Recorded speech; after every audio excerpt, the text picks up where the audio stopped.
Hello everyone, welcome to Drishti IAS. My name is Saloni Nandkyoliar and today let us talk about an unfortunate incident of heavy rainfall that claimed a lot of lives in Darjeeling and also affected its property. So let us see what has happened. An exceptionally heavy rainfall. This affected the Darjeeling region, and this rainfall lasted for approximately 6 hours. A warning was issued 12 hours before the rainfall, and this exceptionally heavy rainfall, this occurred and this lasted for at least 6 hours. So naturally a lot of devastation to life and property was seen here, like the Dudhia bridge, which was constructed over the Balason river. This bridge collapsed, and this bridge used to connect Siliguri to Mirik. So we saw a collapse of this bridge, and disruption of national and state highways also happened, and several human lives were lost and widespread destruction of property was also seen. Now, was this the first time that Darjeeling saw such a thing? No. There has been a history of disasters when it comes to Darjeeling. Disasters in the form of floods, flash floods, landslides, cloudbursts. Darjeeling has seen it all. In fact, if we talk about some major events, they happened in 1899, 1934, 1950, 1968, 75, 80, 91, 2011, 2015 and also 2025, the one that we saw now. In fact, the one that happened in 1968, this claimed as many as 1,000 human lives. So the disasters that have been happening in this region, they are also severe in their effect. So this has been very prevalent. All these disasters have been very prevalent in the Darjeeling region.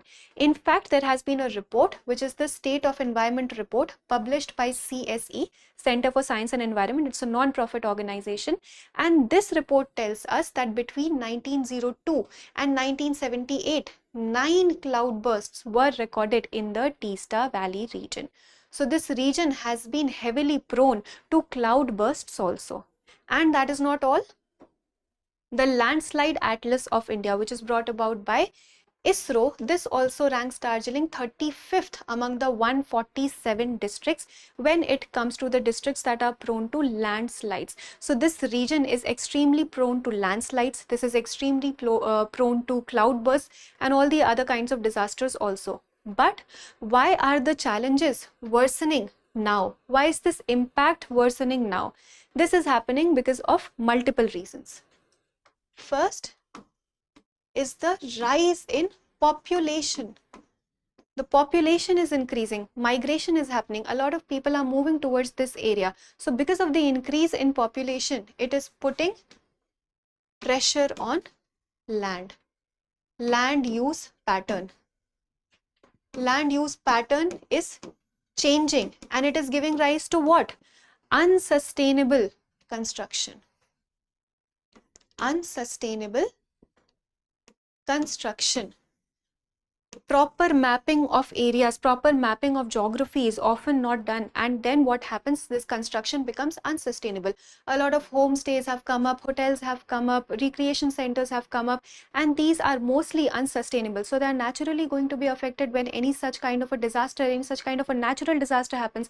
And many a times these disasters are also anthropogenic in nature because of this unsustainable construction that we see on these hilly areas. Then the area is also affected by climate change. Climate change meaning the rainfall pattern has also changed.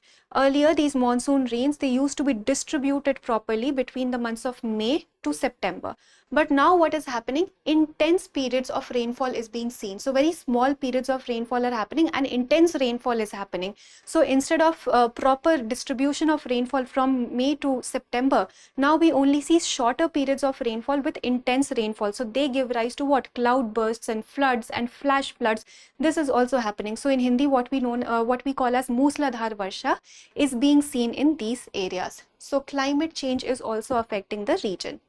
Next, the rivers and streams, they are also rerouting, which means that they are also changing their course.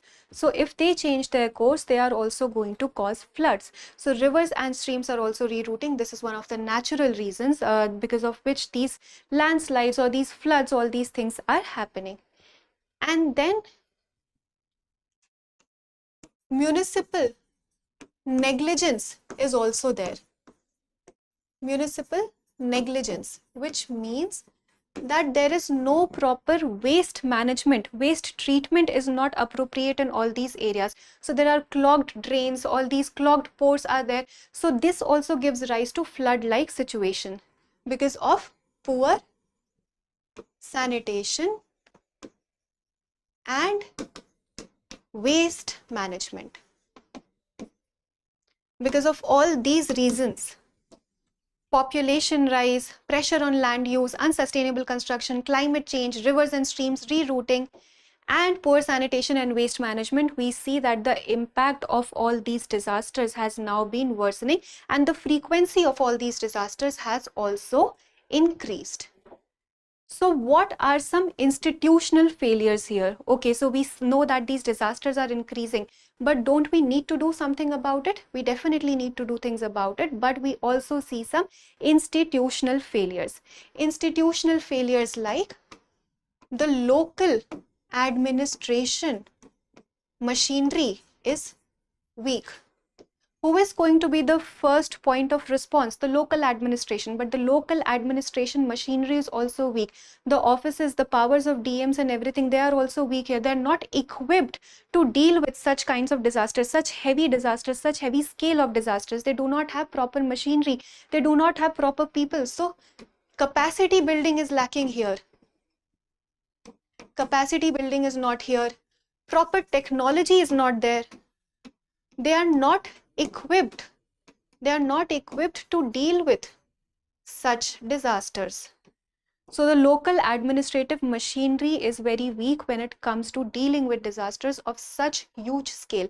And we already saw that municipalities, the municipal organizations are also weak because they are not paying attention to proper waste management. So local administration is also weak, the offices of DMs and collectors, they are also weak, and the municipal administration here is also weak. So there are some institutional challenges also because the technology is not there, proper people, proper manpower is not there, proper resources, proper funding is not there. All these are institutional challenges which has led to the increase in such kind of disasters, and the impact of these disasters have now worsened because of all such challenges. So what do we need to do? Our way forward here, what it should be, because whatever happens in Darjeeling, it is not just a local issue, but it also becomes a national issue because Darjeeling contributes a lot to our economy. The tea cultivation that we see here, Darjeeling is one of the prominent areas where tea cultivation happens. Tourism happens. And if you look at the location of Darjeeling, it is very, very strategic. So it has Sikkim to the north, it has Bhutan to the east, it has Nepal to the west, and towards the south we have the Siliguri district of West Bengal. So the Siliguri corridor is also in the vicinity. All these areas are within 30 to 60, 70 kilometers of the range. All these international borders as well as Siliguri corridor is within 30 to 70 kilometers of range. So it is strategically also very important. So it's very important that we take care of Darjeeling appropriately because it contributes to the economy of the country also, and B, it is of strategic importance when it comes to the location of the area also. So what do we need to do? We need to have proper institutions, we need to have proper mechanisms, because all these things have been happening from the past. All these disasters, they have been recurring. So by now we should have come up with some institutional machinery that we can take care of such recurring disasters, but we have not done that. So the failure is also at our end. So we need to have proper machinery to deal with these disasters. We need to have proper manpower. We need to have proper funding, and we need to have proper collaboration between all these stakeholders. Only then can we ensure, and proper technology and capacity building. Only then can we ensure that we are well equipped to deal with such kinds of recurring disasters. So that was all for today's video. We understood what happened in the event, but because we talked about Darjeeling and Darjeeling is in news, this becomes important for our exam. So let's quickly revise some basic facts about Darjeeling. So Darjeeling is located in the Lesser Himalayas.